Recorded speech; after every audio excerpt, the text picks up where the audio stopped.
Hey, Paul. Hey, Fab, how are you? Good, yourself? Good.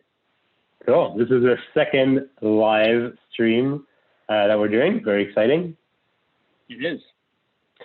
So today I wanted to ask you, and I'll answer my side of it as well, but what if you need to keep your sales quotas up, or not up, but keep your same sales quotas with everything that's going on? How does your team keep the quotas? Well, that's a triple, that's a quadruple, that's a quintuple faceted question. So first thing, what if you have to keep your sales quota up? Let's be honest here. What do we mean by that? Do we mean, okay, if the company doesn't keep its sales quotas, it's going under? Do we mean we want to keep salespeople active? Do we mean we're just trying to work as hard as we can? Because those are all different answers, right? So if the idea is, I can't survive if I don't keep selling what I'm selling, well, then you have to have a contingency plan, because realistically, you probably won't attain the same sales quotas. Right. What I'd like to say here is it shouldn't be about sales quotas, and I really like the question. It shouldn't be about sales quotas or hitting numbers. It should be about the activity.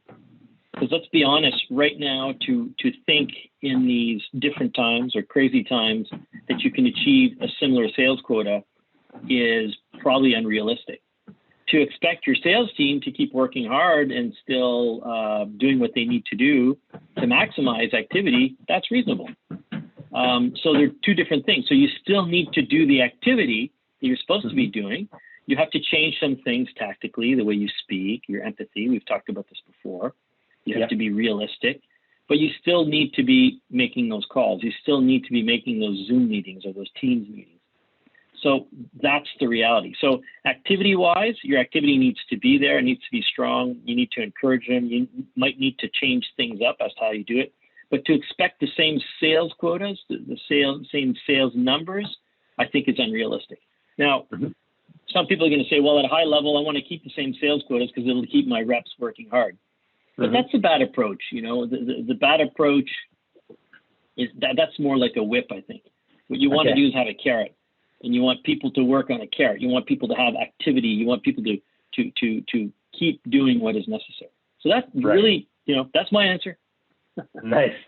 I think on the marketing side, it's very similar to yours. Obviously, I think if you're expecting the same amount of leads being generated, I think you need a contingency plan as well. Obviously, there's industry variations. So I was talking to somebody today in the educational tech space, and their phones are ringing off the hook and stuff like that. But I think overall, I think you need a contingency plan if you need the same amount of leads.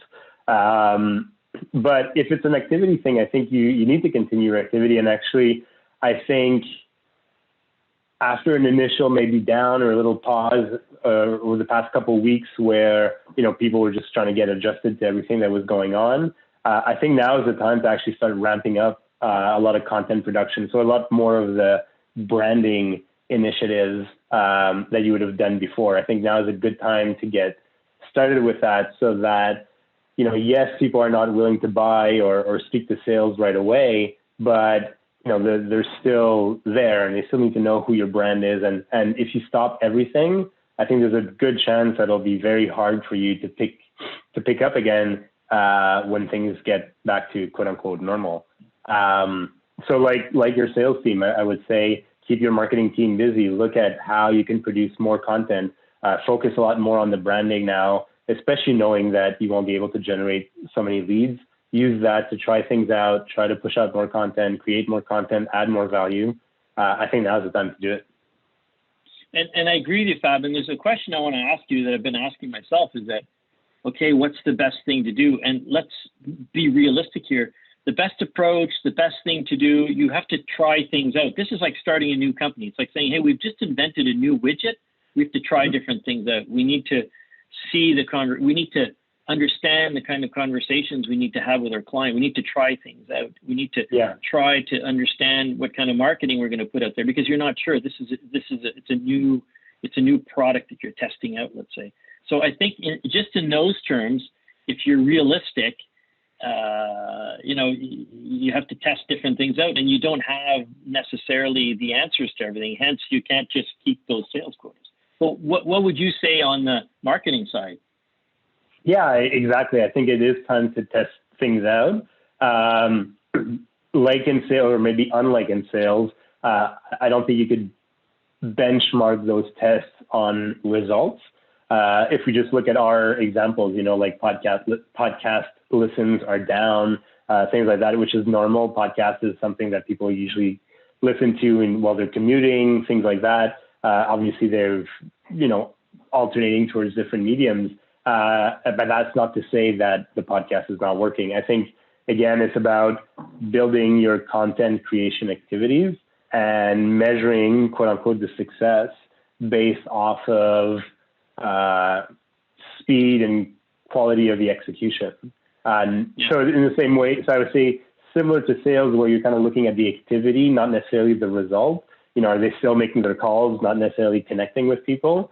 For example, where it's different is that it's harder to measure. So I would say, are you now able to put a podcast online? Are you able to adapt that content?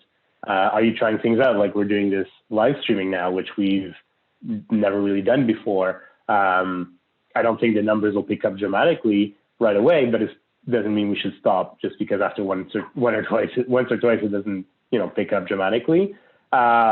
So that's where I would focus. Look at the activities, look at how you could create more content, so that when things do pick up again, you're ready to go. Yeah. And I'd like to give one piece of tactical maybe advice to people out there, salespeople or marketing people, is don't be afraid to try things. I mean, and this comes from you, right? You're the one who's always said to me, hey, try things. If it doesn't work, it's okay, but just get out there and have those conversations, communicate. Don't just sit in your basement and think, what's the best thing that I could do and, make it perfect, get out there. Being a perfectionist will only hurt you. Whereas if you're just honest, empathetic in your approach, you'll get out there. You might make mistakes, but that's okay. Making mistakes is okay. It's better than not trying at all. So get out there, try things. If you're a salesperson and you're trying out a different sales positioning statement, well, don't worry about it. Just keep it up, keep trying, see what happens, see where it goes. And if you're a marketing guy, you're probably going to tell me, well, try a few different things, try a few different approaches, see what happens. Like we're trying this live YouTube stream, and hopefully it'll work. And if it doesn't work, we'll readjust it. I mean, you're right. I think it's the time to try. I think because people are distracted, for valid reasons, obviously, I think it's a perfect moment to try things out without worrying too much. That said, there's also a lot of opportunity, podcast listens are down, but I've been finding our LinkedIn messages are working a lot better just because a lot less people are posting. So the messages last longer. And when I say messages, I should say posts last a lot longer. So I think there's a good opportunity at the moment to do things differently. And Well, on that, I'll be very tactical. I was just thinking today, I'm going to put out a post on LinkedIn later, and I'm going to say something to the effect that human beings we're all emotion, right? All the decisions we make are based on emotions. Right now, we're very emotional because we're living through something we've never lived before. But if you're really, really rational, we will get through this. Now, will it take 2 months? Will it take 3 months? Will it take 4 months or 6 months? We don't know, but we will get through this. And when this is done, business will pick up like never before. We're going to catch up, and there's opportunity. There will be great opportunity out there to do great things. So my point is, don't give up. Try things out, and don't let the emotional side paralyze you, because we're also often paralyzed by emotion. So, stick to the activity and get things done. You're right. Make shit happen. You're right. And I think you're right. People are confined at home right now. So as soon as they're able to go back out, they're going to go back out in form. And so I think that's why the more you could do now, so that you're ready to tackle that, even as a salesperson, right? We were talking about that I think the upcoming podcast episode where, make your calls, but be empathetic. If you're the person who was the empathetic salesperson who was reaching out and booking calls for like 2, 3, 4 weeks down the line, I think you have an advantage over all the salespeople that did nothing or were just completely tone deaf, Yeah, absolutely. Totally agree. So, awesome. Hey, this is a good session. I think we did a good job, buddy. Me too. Thanks, Paul. Hey, thanks, Fab. Talk to you soon. Bye, everybody. Bye, everyone.